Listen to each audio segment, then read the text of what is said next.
ناظرین، سال 2008 میں ٹی وی شو میں ختم نبوت کے موضوع پر گفتگو کرتے ہوئے قادیانیوں کو قابل قتل قرار دیا۔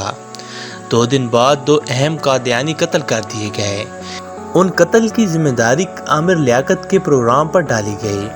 2010 میں عامر لیاقت نے دعویٰ کیا کہ پاکستان کرکٹ کے حالیہ شکست کی وجہ یہ ہے کہ کھلاڑیوں کے جوتوں کا سول سبز رنگ کا بنایا گیا ہے، کیونکہ پاکستان کے پرچم اور گنبد خضرا کا رنگ سبز ہے۔ کھلاڑیوں پر خدا کا قہر نازل ہوگا اور یہ اسلام کے خلاف سازش ہے۔ اس بیان پر انہیں سخت تنقید کا سامنا کرنا پڑا۔ 2011 ایک ویڈیو لیک ہوئی جو ریکارڈنگ کے دوران آف سکرین مناظر پر مشتمل تھی، جس میں وہ نازیبا اور سب و شم پر مشتمل گفتگو کر رہے تھے۔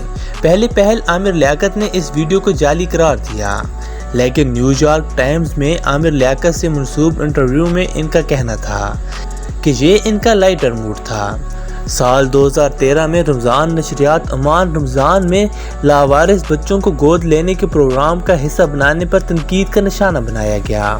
سال 2014 ایک عالم نے عامر لیاقت کے پروگرام میں قادیانیوں کو اسلام کا دشمن قرار دیا۔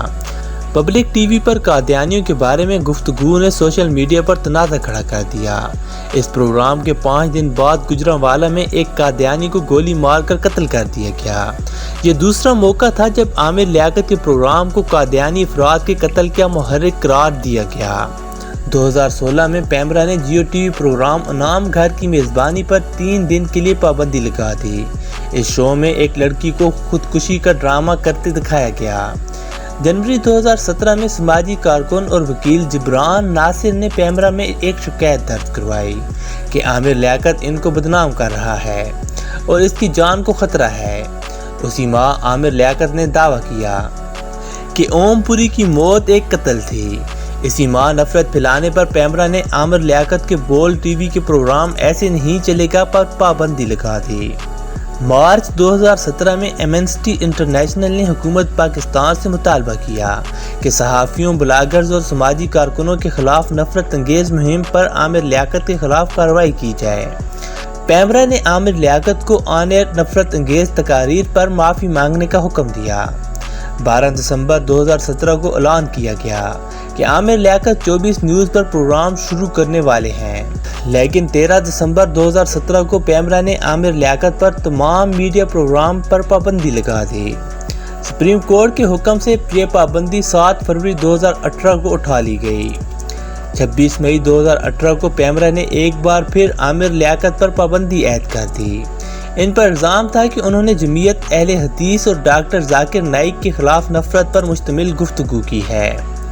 2020 میں عامر لیاقت نے بھارتی اداکارہ سری دیوی اور عرفان خان کی موت پر کیے گئے تبصروں پر معافی مانگی۔ مئی 2021 میں ایک بار پھر عامر لیاقت خبروں کی زینت بنے جب وہ رمضان نشریات میں ناگ انداز پر پرفارم کر رہے تھے۔ سال 2021 کے بعد ہونے والے تمام معاملات سے آپ باخبر ہوں گے، اس لیے اس ویڈیو کا یہیں پر اختتام کرتے ہیں۔